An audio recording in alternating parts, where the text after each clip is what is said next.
Alright, here we are. We have 6 new people. You can see them right there.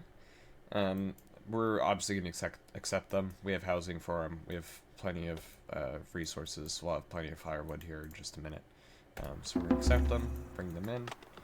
Um, they're all going to start moving into their new homes. We still have some room for growth, so you'll see up here we have 18 villagers with 24 houses available. This gives a nice little breakdown. So as you can see, you have your adult, how many adults you have, how many adolescents you have. Adults and adolescents are actual workable villagers, and then you'll have children, and I believe toddlers is the other one, and they are not workable, but eventually they will grow to be adolescent, and then they become your next villagers, and you can put them to work. And once again, we have more people who are wishing to join. In order to do that, we need to build a marketplace.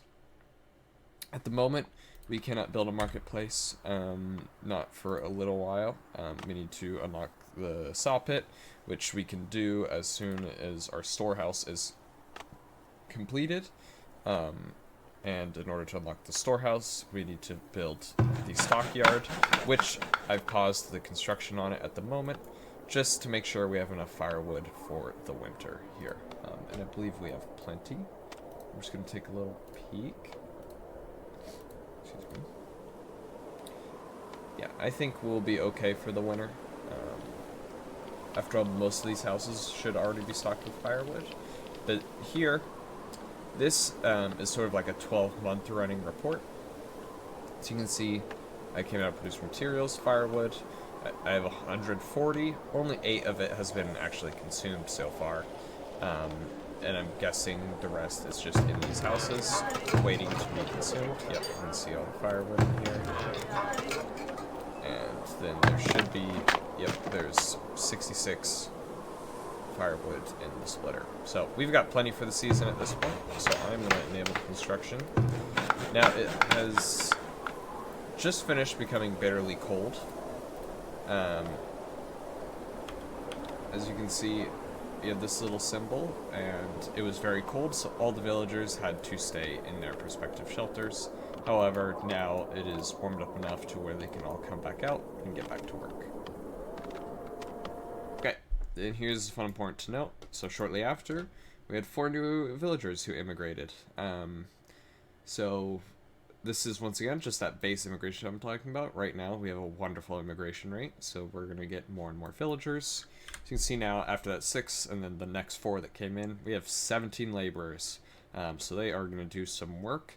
However, we will also be continuing to add more buildings, and they will need job roles that will have to be filled by laborers, so we'll run low on laborers again plenty soon enough.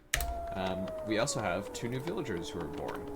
So now we can see here, our villager count is 24, and we have 2 infants, and near the bottom of that, you see fit to work 22.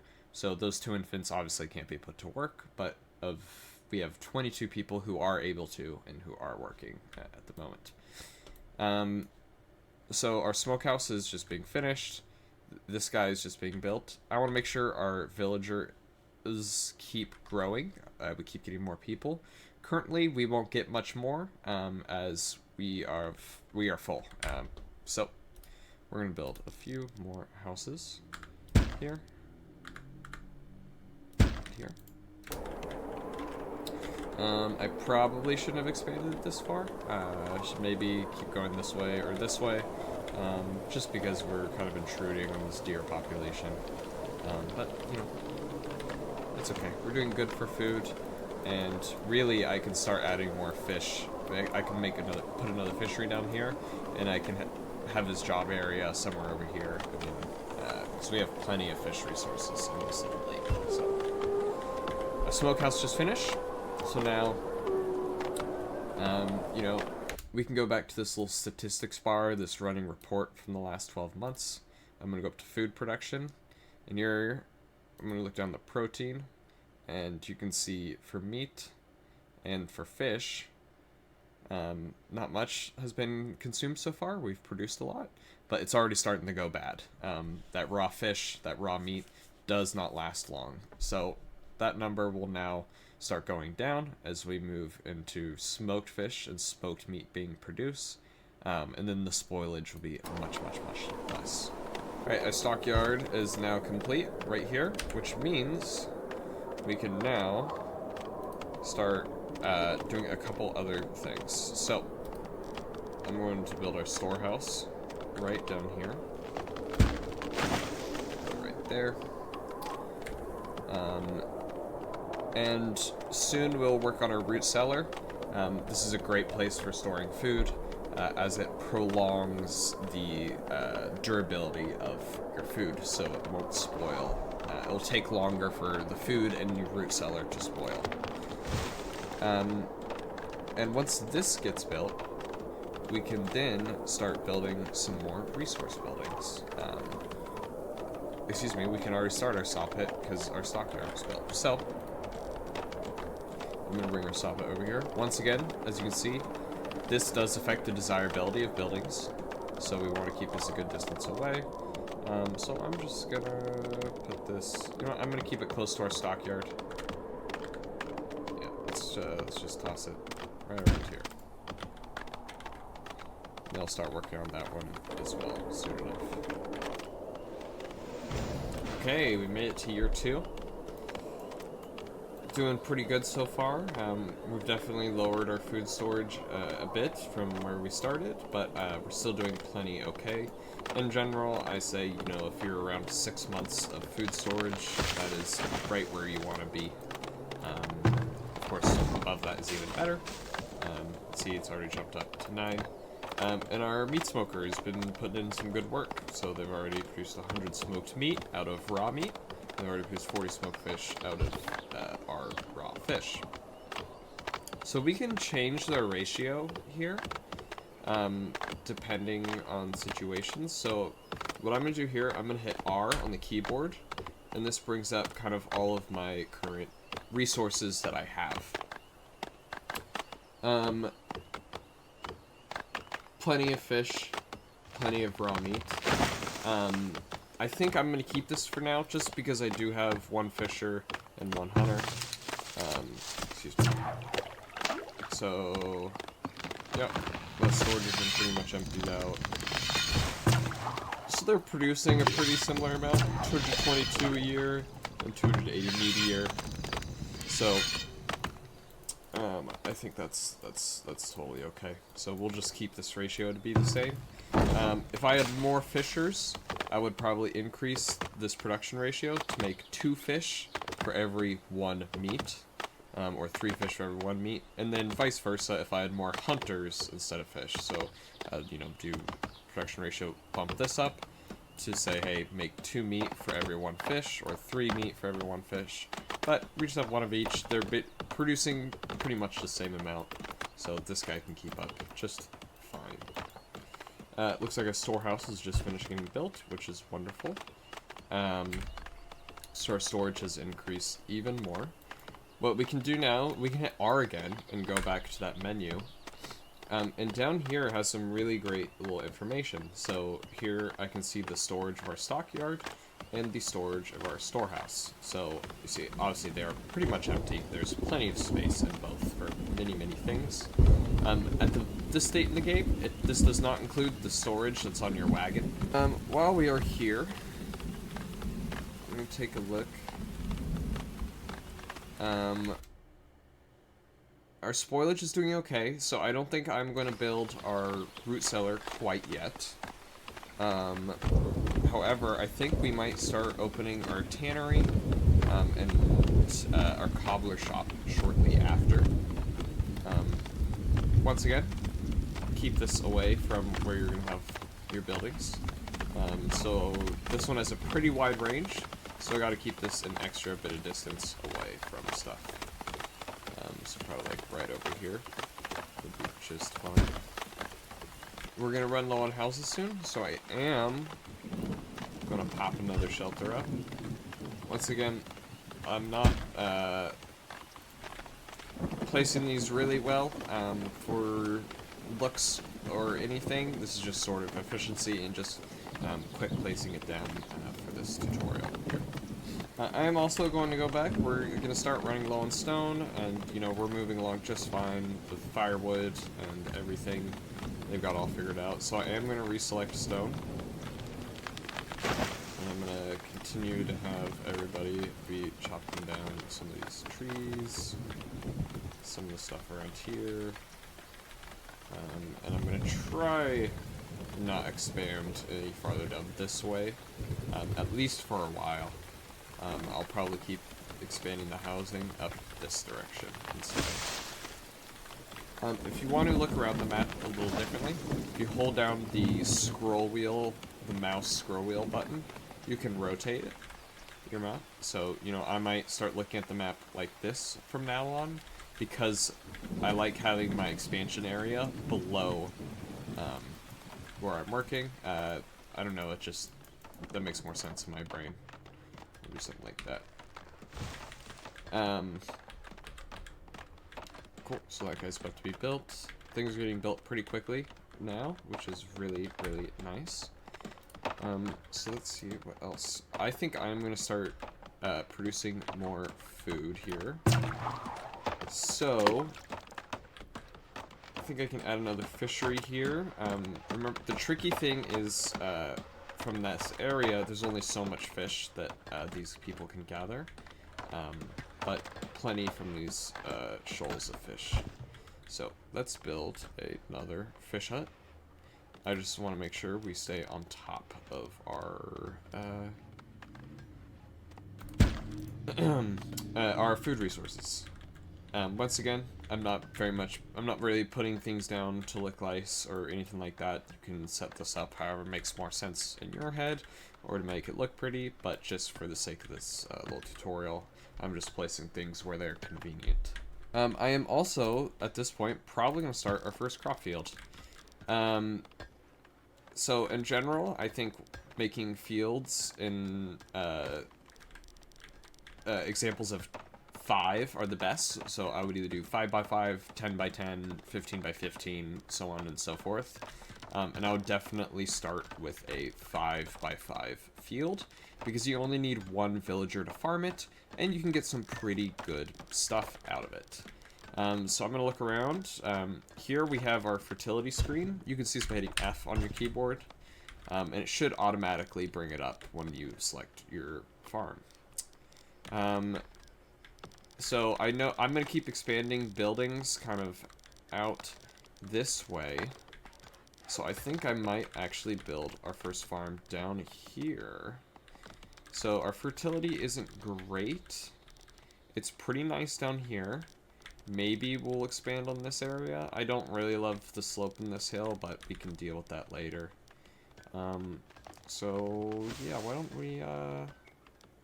we need the stone here anyways. Why don't we start a little farm? This is a little ways away, but it won't take us as long to get our farm started. So, once again, I was saying for a 5 by 5 farm, you only need one farmer. However, it is automatically going to select 3. It is not... they need to clear the area first. Once this area is clear, this is automatically going to have 3 farmers start. I wouldn't change or worry about that until the farm is actually finished being built. It's probably going to take a year or 2 for the farm to be built. So that's why it's good to kind of get it started early, because it does take time for it to get put up. And it will take probably another year for us to start setting up the farm with weed clearing, rock clearing, and getting the fertility levels up until we can actually start producing food. So that's why it's good to kind of start this now, so it will take about 2 years until we can actually start using this farm. Okay, our fishery just got finished being built. You see it's saying, hey, no fishing range, because we have not changed their field of work. So let's come down here. And we're going to find a good spot down here. Look at that efficiency, 340%. That's fantastic. 402 is plenty. 12 fishing areas. Beautiful. So we're going to select this area. And now all of this is going to start getting done up. I'm going to double check this work area real quick.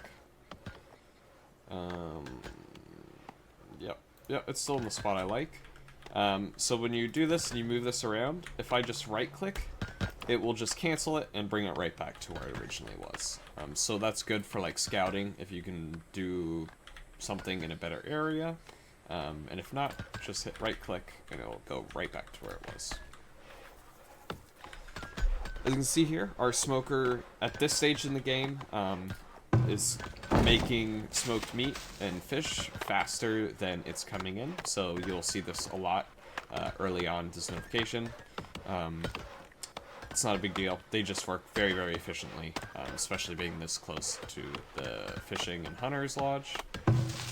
As you can see here, I haven't changed this guy in a while, which is my mistake, but they have filled out the area, so we're going to keep expanding here a little bit. I'm going to go to where these eggs are. 2 new villagers are born. Great, our population is still growing more and more. And now we can also build our marketplace.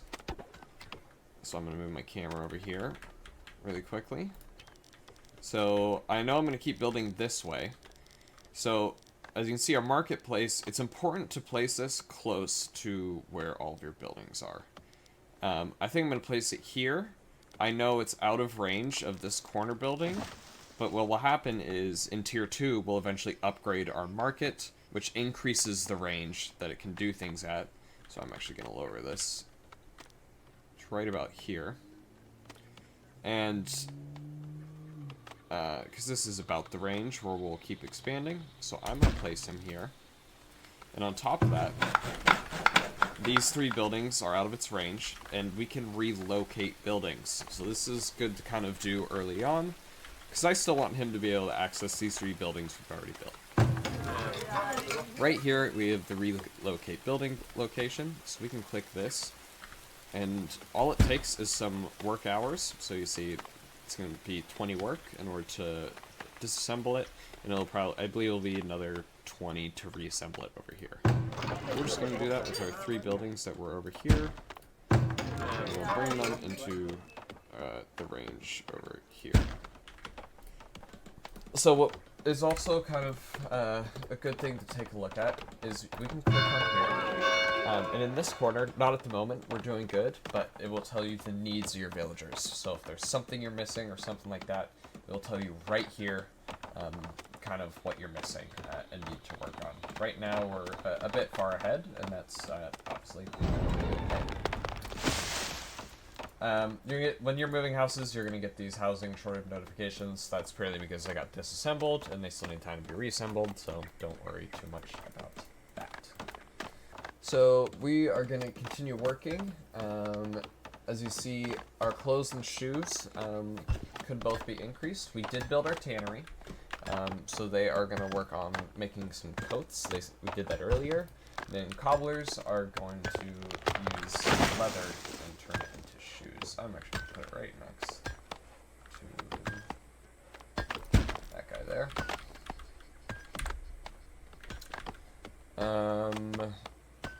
A Fletcher building, I'm not worried too much right now about. We should have plenty of bow and arrows. Yeah, we have 130 arrows, and bows I'm not too worried about. So we'll build that somewhat soon, but it's not very pressing. And the basket shop will be really nice. So actually, for baskets, we do need... Where did it all go?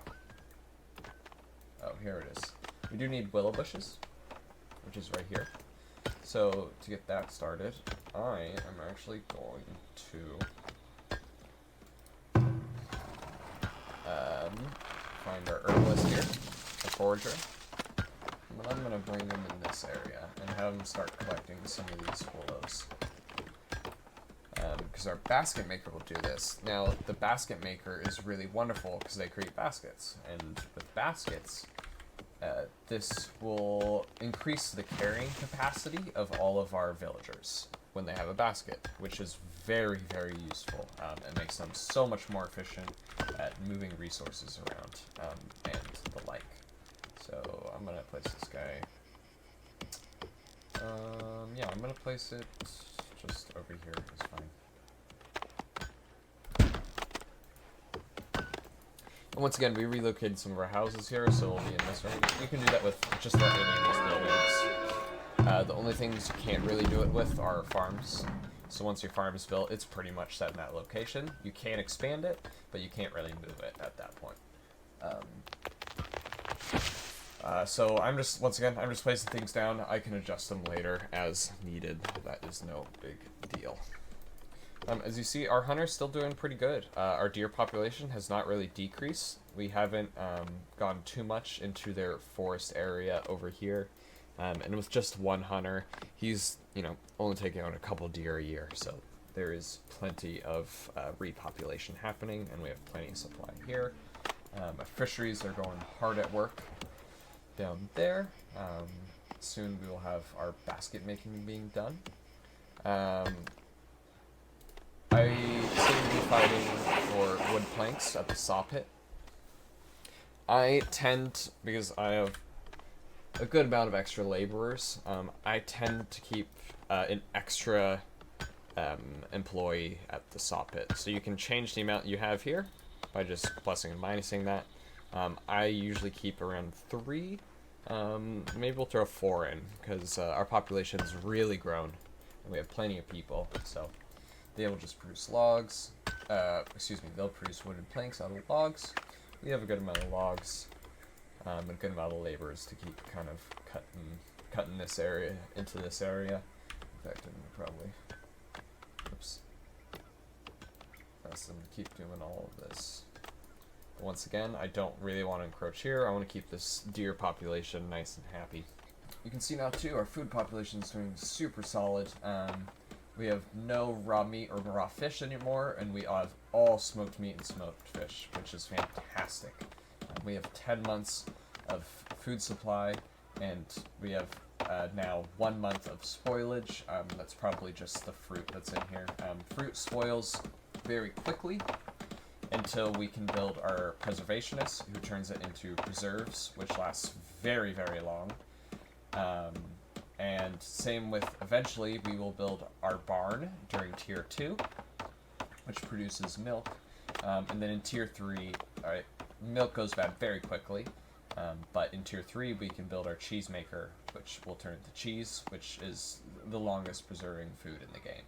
It lasts for literally ever. It's very, very good.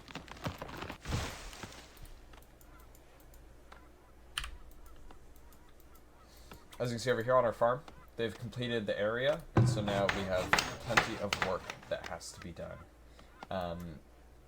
So they are going to start going through this. There should be 2 farmers. If I made this a 5x6, it would actually be 3 farmers who started working, which we could have done. That's kind of a little min-maxy, is you can do 5x6, have 3 farmers build it to get it built a little bit quicker, and then reduce it to 1 once it's built. But in this case, I prefer the 5x5s, so we'll just leave that going there.